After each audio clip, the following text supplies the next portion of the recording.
മോളെ നന്ദനെ, how are you മോളു? Fine അച്ഛാ. വാ.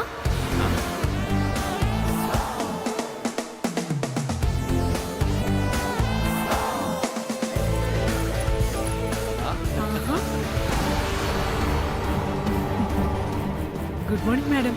Good morning.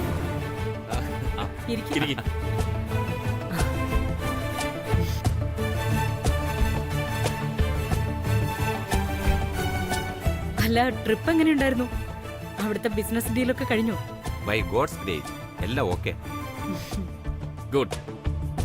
എന്റെ ചില പരിചയക്കാർ അവിടെ ഉണ്ടായിരുന്നു. അവർ വിളിച്ചിരുന്നു. നിങ്ങളുടെ ബിസിനസ് ട്രിപ്പ് വളരെ സക്സസ് എന്നാ അവര് പറഞ്ഞത്. ബിസിനസ് ഒക്കെ ഓക്കെയാ. ഒരേ ഒരു വിഷമം മാത്രമേ ഉള്ളൂ. മോളുടെ നിശ്ചയത്തിന് ഇപ്പോഴേ വരാൻ പറ്റിയുള്ളൂ. പറഞ്ഞ ഡേറ്റ് തെറ്റി. സോറി കേട്ടോ. It's okay. പറഞ്ഞ ഡേറ്റിൽ വരാൻ പറ്റിയിരുന്നെങ്കിൽ ഇപ്പൊ നിശ്ചയം കഴിഞ്ഞ് കല്യാണത്തിന് ഡേറ്റ് എടുക്കായിരുന്നു. അത്രേ ഉള്ളൂ. അതൊരർത്ഥത്തിൽ നന്നായിന്നാ ഞാൻ പറയും. അതുകൊണ്ടല്ലേ ആനന്ദിന്റെ അരവിന്ദിന്റെ നിശ്ചയം ഒരുമിച്ച് നടത്താൻ പറ്റുന്നത്.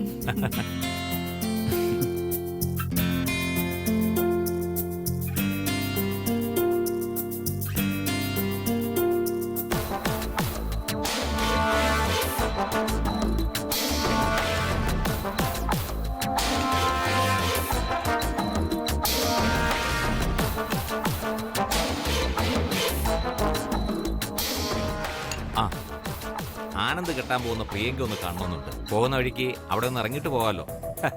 ഇനിയിപ്പോ അവരും ബന്ധുക്കളല്ലേ. അയ്യോ, അതിന് അവിടെയൊന്നും പോകേണ്ട കാര്യമില്ല.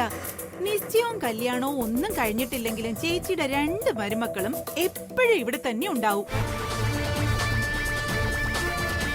ഒരാള് സ്ഥിരതാമസവും മറ്റൊരാള് രാവിലെ സ്കൂളിൽ പോകുന്ന പോലെ വരവും പോക്കും. അത് തന്നെ.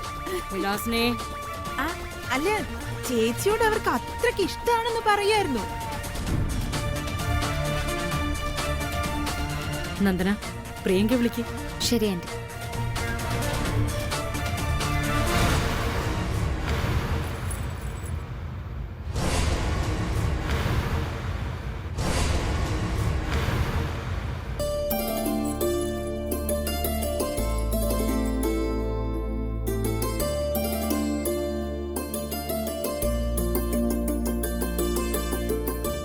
ആ, ഇതാ എന്റെ മൂത്ത മരുമകൾ പ്രിയങ്ക. പ്രിയങ്ക വർമ്മ അല്ലേ? അതെ ആന്റി. ആന്റി അല്ല, അമ്മ. എന്റെ ഈ നന്ദനെ പോലെ നീയും എന്റെ മറ്റൊരു മകളാ.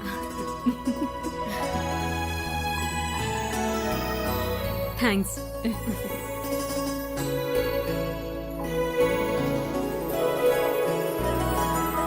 ഞങ്ങൾ ടൂറിലായതുകൊണ്ട് നിശ്ചയത്തിന്റെ കാര്യമൊക്കെ നിങ്ങളുടെ തലയിലായല്ലേ. സോറി കേട്ടോ. No problem uncle. നിശ്ചയം നടത്തുന്നതിനുള്ള എല്ലാ ഏർപ്പാടുകളും ഞങ്ങൾ ചെയ്തു കഴിഞ്ഞു. ഇനി ആരെങ്കിലും പ്രത്യേകം ക്ഷണിക്കാനുണ്ടെങ്കിൽ അത് മാത്രം ചെയ്താൽ മതി. സിംഗപ്പൂരിൽ നിന്ന് തന്നെ എല്ലാവരെയും വിളിച്ചു. നേരിട്ട് വിളിക്കാനുള്ളവരെ ഇന്ന് ചെന്ന് വിളിക്കാം. ശരി ശരി, ആദ്യം എല്ലാവർക്കും എന്തെങ്കിലും കഴിക്കാം. ബാക്കി സംസാരമൊക്കെ പിന്നെ. കല്യാണി, എല്ലാം റെഡിയല്ലേ? റെഡിയാ മാഡം. ശരി, വരൂ. എക്സ്ക്യൂസ് മീ ആന്റി, ഒരു മിനിറ്റ്. എനിക്കൊരു കാര്യം പറയാനുണ്ട്.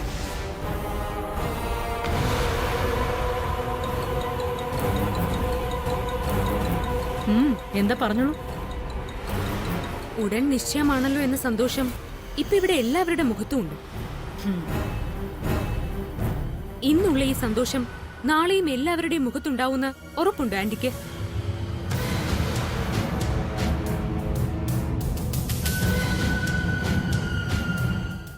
അവൻ പ്രിയങ്കയെ കൊല്ലാൻ വന്നതാണെന്ന് നിനക്കെങ്ങനെ മനസ്സിലായി?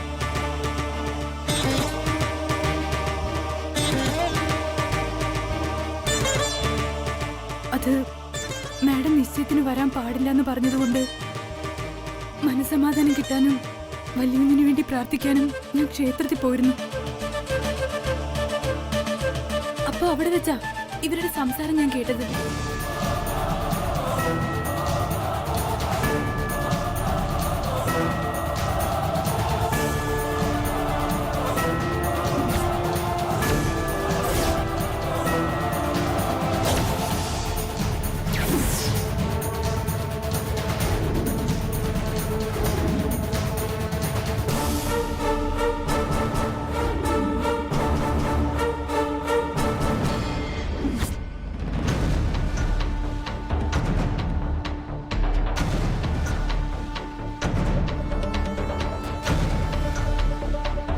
എന്താ പ്രിയങ്ക, ഈ പറയുന്നൊക്കെ സത്യമാണോ?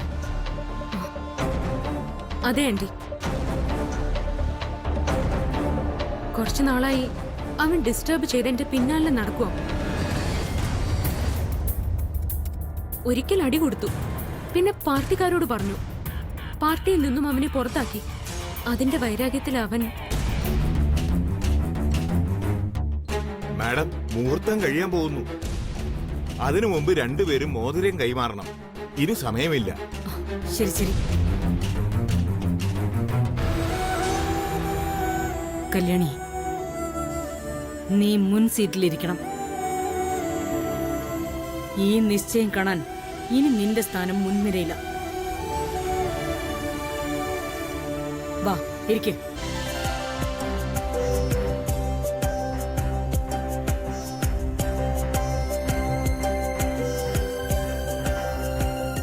Thank you.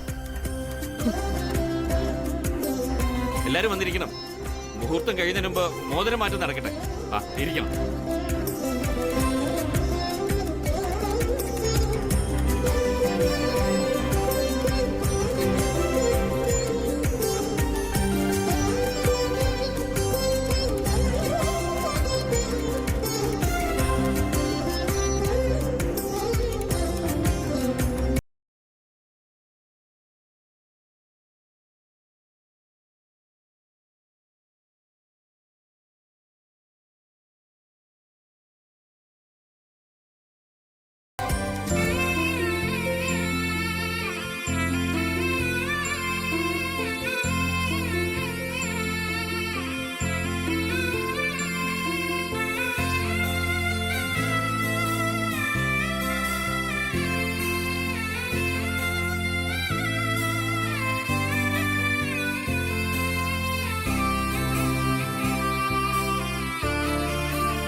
നീ എന്താ ആലോചിച്ചോണ്ട് നിൽക്കുന്നേ? വന്ന് ആരുടെ ഒഴിയേ.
ആനന്ദ്, ആരതി തട്ടത്തില് ദക്ഷിണ വെക്ക്.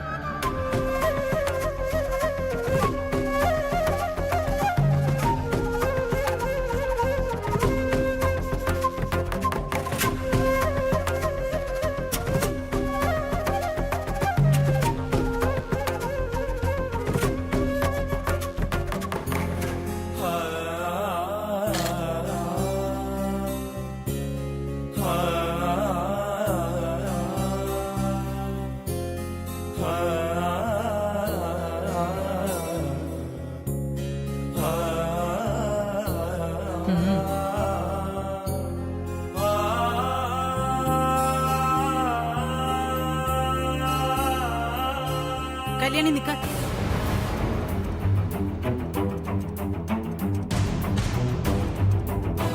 ആനന്ദേ, ആരതി ഒഴിയുമ്പോ തട്ടത്തിലിടാനുള്ളത് നാണയമാ, അല്ലാതെ സ്വർണ്ണ ചെയിനല്ല. വിലാസിനെ, കല്യാണി ഇന്ന് സ്വന്തം ജീവൻ വരെ പണയം വെച്ച പ്രിയങ്കയുടെ ജീവൻ രക്ഷിച്ചത്. അതിന് ആനന്ദ് നൽകിയതാ ഇത്. ഈ കുടുംബത്തിലെ മൂത്ത മരുമകളുടെ ജീവൻ രക്ഷിച്ച കല്യാണിക്ക് എന്തു കൊടുത്താലും അധികമാവില്ല, മനസ്സിലായോ? എന്ന് വെച്ച് വേറെ ഒരു ആരതി എടുത്തവൾക്ക് 4-5 പവന്റെ സ്വർണ്ണ ചെയിൻ കൊടുക്കേണ്ട വല്ല ആവശ്യമുണ്ടോ? വിലാസിനെ, 4 പവനല്ല, ചിലപ്പോ കല്യാണിക്ക് 4 കിലോ സ്വർണം കൊടുത്തു വരും. നീ ആവശ്യമില്ലാത്ത കാര്യത്തിൽ അഭിപ്രായം പറയാൻ നിൽക്കണ്ട. മക്കള് വരും, വാ മോളെ.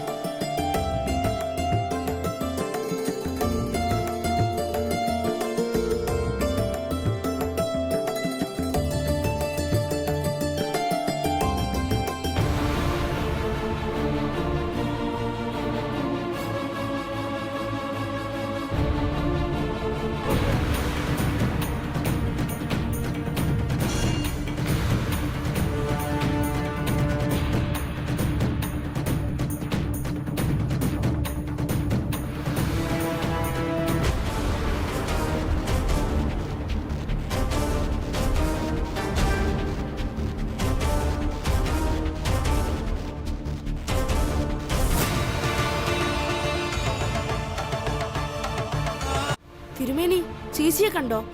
അവിടെ ഇരിപ്പുണ്ട്. ചേച്ചി,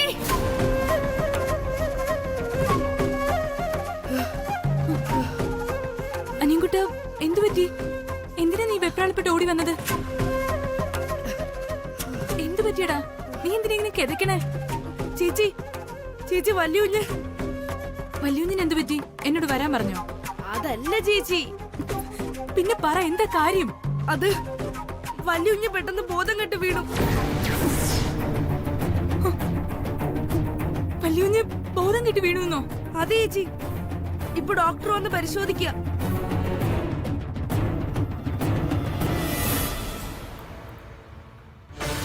കെട്ടിയ പെണ്ണിന്റെ താലിഭാഗ്യം കൊണ്ടാ ജീവൻ തിരിച്ചു കിട്ടിയത്. തലനാരിഴയ്ക്ക ഒരാളുടെ ജീവൻ തിരികെ കൊടുത്തത്. നാളെ അവന് ഈ അവസരം കിട്ടണമെന്നില്ല. നീയായിട്ട് അതിന് ഇടവരുത്തരുത്.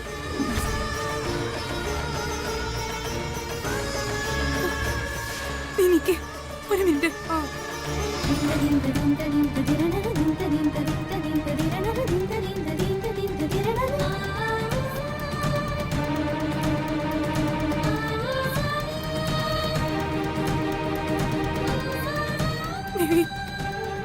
ഇതെന്ത് പരീക്ഷണ?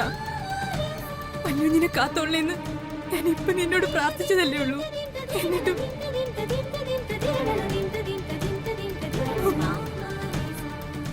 ദേവി, വല്യുഞ്ഞിന് ഒരാപത്തും വരാതെ നോക്കണേ.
ശ്വാസം ഒന്ന് വലിച്ചുവിടൂ.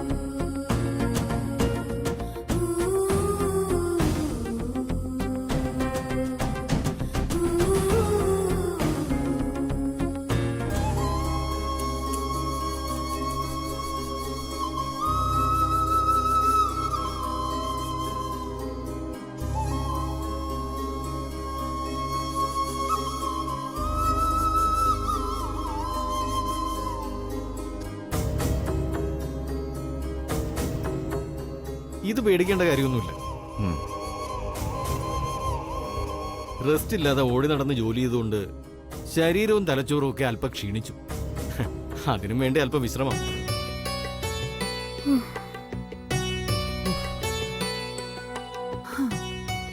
അതാണോ കാര്യം? വേറൊന്നുമില്ലല്ലോ doctor? Nothing madam. Continuous work ചെയ്താൽ ഏത് മെഷീനും റിപ്പയർ ആവും. പിന്നെയാണോ മനുഷ്യൻ? സി ആനന്ദ് 10-16 കമ്പനികൾ നടത്തുന്ന ആളാണെന്നറിയാം. പക്ഷെ റെസ്റ്റ് എടുത്തേ പറ്റൂ. Health is wealth. അറിയാലോ, ചുവരുണ്ടെങ്കിലേ ചിത്രം വരയ്ക്കാൻ പറ്റൂ.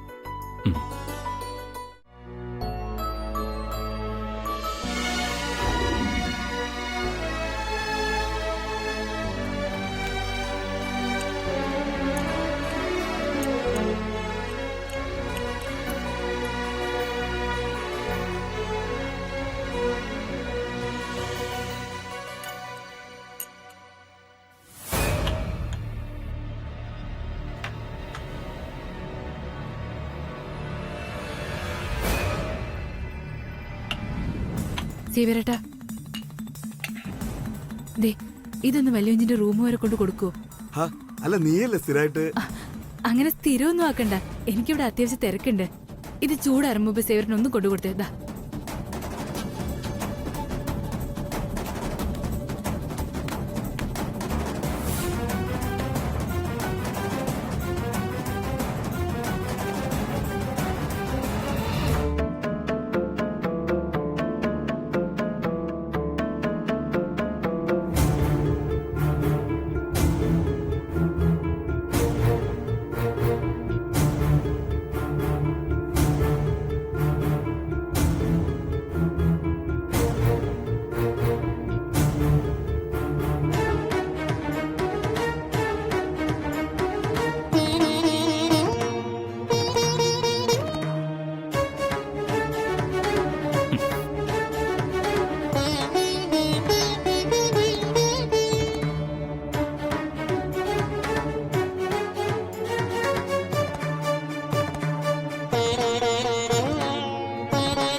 സാർ, ആ അവിടെ വെച്ചേക്ക്.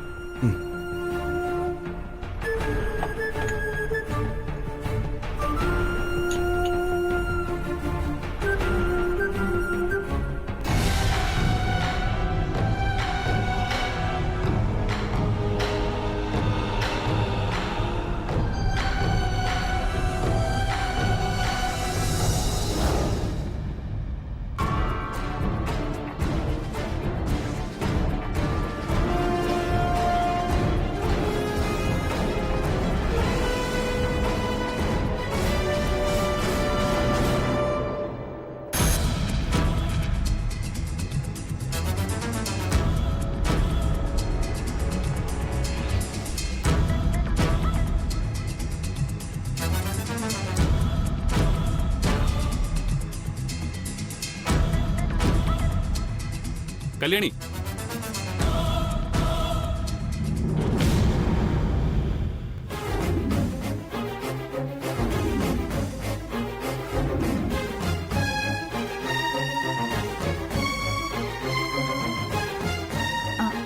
വലിയ ഒന്ന് റൂം വരെ വന്നിട്ട് പോ, ഒരാവശ്യമുണ്ട്.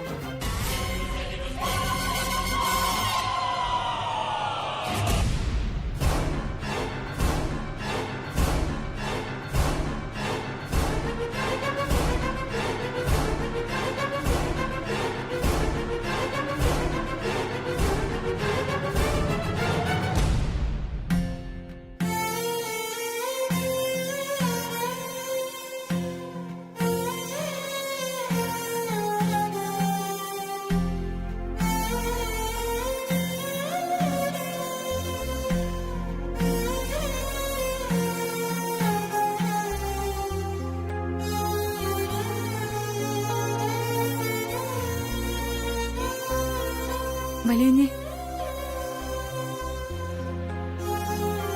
എന്താ അവിടെ നിൽക്കുന്നേ? കേറി വാ.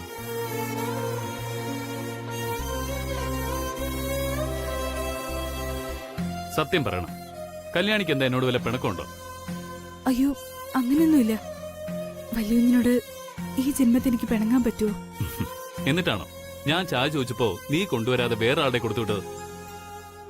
ആദ്യമായിട്ടാണല്ലോ ഇങ്ങനെ. അത് ഞാൻ കിച്ചണിൽ നല്ല തിരക്കിലായിരുന്നു. ചെയ്തുകൊണ്ടിരിക്കുന്ന ജോലി പകുതിക്കിട്ട് വരാൻ പറ്റില്ലല്ലോ, അതാ. നല്ല ന്യായം. അപ്പൊ സൂപ്പ് ചോദിച്ചപ്പോഴും എടുത്താ പൊങ്ങാത്ത തിരക്കിലായിരുന്നു അല്ലേ? അത് ഞാൻ മതി കല്യാണി, നീ എന്റെ മുഖത്ത് നോക്കി സംസാരിച്ചേ. ഒരുമാതിരി കള്ളം ചെയ്ത ആൾക്കാരെ പോലെ.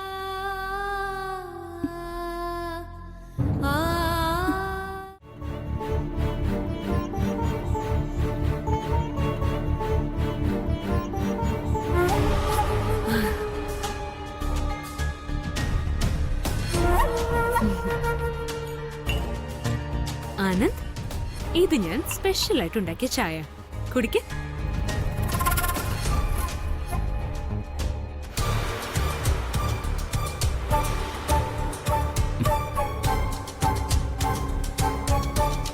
എങ്ങനെയുണ്ട് ചായ?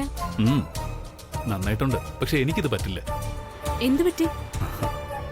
എനിക്ക് ഇഞ്ചി ഇടുന്ന ഇഷ്ടമല്ല, അതാ. വല്യൂഞ്ഞിന് ഇഞ്ചി ഇഷ്ടമല്ല. ഇഞ്ചി ചേർത്താ കുടിക്കില്ല, അതുകൊണ്ടാ. ആനന്ദിന് എന്തിഷ്ടമാണ് എന്തിഷ്ടമല്ല എന്നൊക്കെ ഇനി ഞാൻ നോക്കിക്കോളാം. എന്താ ആനന്ദ ഇത്? ഇഞ്ചി നല്ലതല്ലേ? ദഹനത്തിനും ഉന്മേഷത്തിനും ഒക്കെ ഏറ്റവും ബെസ്റ്റ്. മാത്രമല്ല ഞാൻ ആദ്യമായിട്ട് ഉണ്ടാക്കി തരുന്ന ചായയല്ലേ, കുടിക്ക ആനന്ദ് പ്ലീസ്. അത് കൊള്ളാം. കല്യാണത്തിന് മുമ്പേ നീ അധികാരം കാണിച്ചു തുടങ്ങിയല്ലേ? ഇത് അധികാരമല്ല, അടുപ്പം. ദേ, ഇതിന്റെ അവകാശം. ആയിക്കോട്ടെ, വേഗം ആവട്ടെ. ഇത് കുടിച്ചിട്ട് വേണം ഞാൻ ഉണ്ടാക്കിക്കൊണ്ടുവന്ന ഭക്ഷണം കഴിക്കാൻ.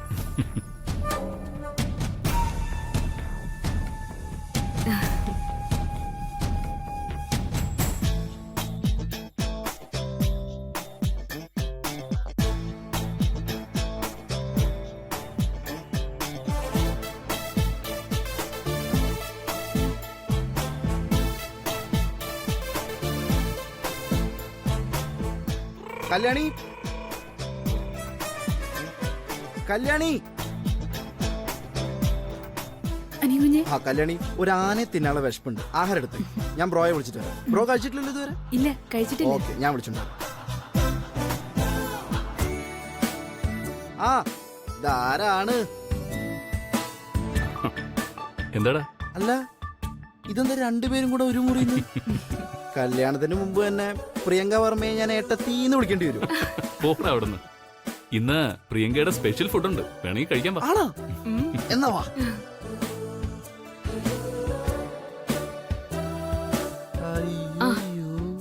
സുജാത ബാഗിൽ നിന്ന് സാധനങ്ങളെല്ലാം എടുത്തു വെച്ചിട്ടുണ്ടല്ലോ. അത് നന്നായി.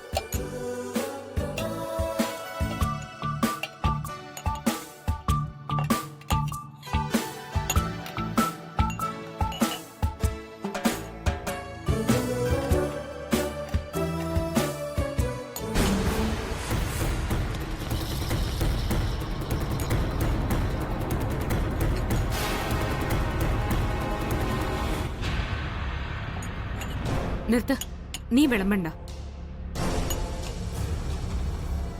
ആനന്ദിന് ഇഷ്ടപ്പെട്ടതൊക്കെ സ്പെഷ്യലായിട്ട് വെച്ച് ഞാൻ കൊണ്ടുവന്നിട്ടുണ്ട്, അതാണിത്. ഇന്ന് നീ പാചകം ചെയ്തത് ഞങ്ങൾക്ക് വേണ്ട, ഞാൻ വിളമ്പി എടുത്ത് കൊടുത്തോളാം. You can go.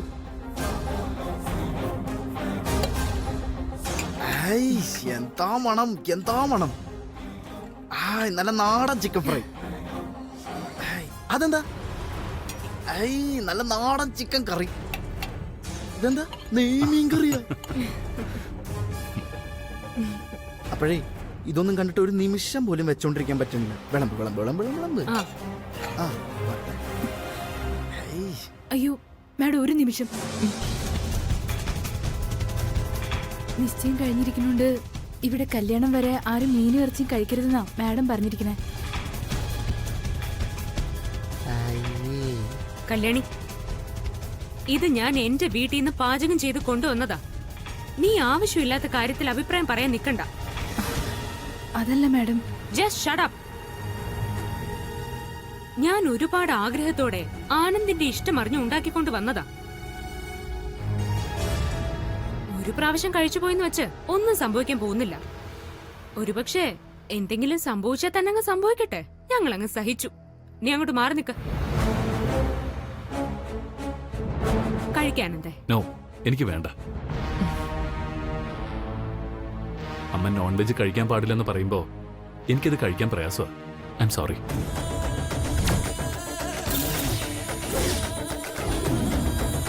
ബ്രോ, ഇത് അമ്മ അങ്ങനെ അറിയാനൊന്നും പോകുന്നില്ല. കല്യാണം എന്തായാലും അമ്മോടൊന്നും പറയില്ല. പിന്നെന്താ പ്രശ്നം? ബ്രോ കഴിക്കും. നോക്ക്, നല്ല മൊരിഞ്ഞ നാടൻ ചിക്കൻ ഫ്രൈ. ഇത് കാണുമ്പോൾ തന്നെ പായല് വെള്ളൂർ.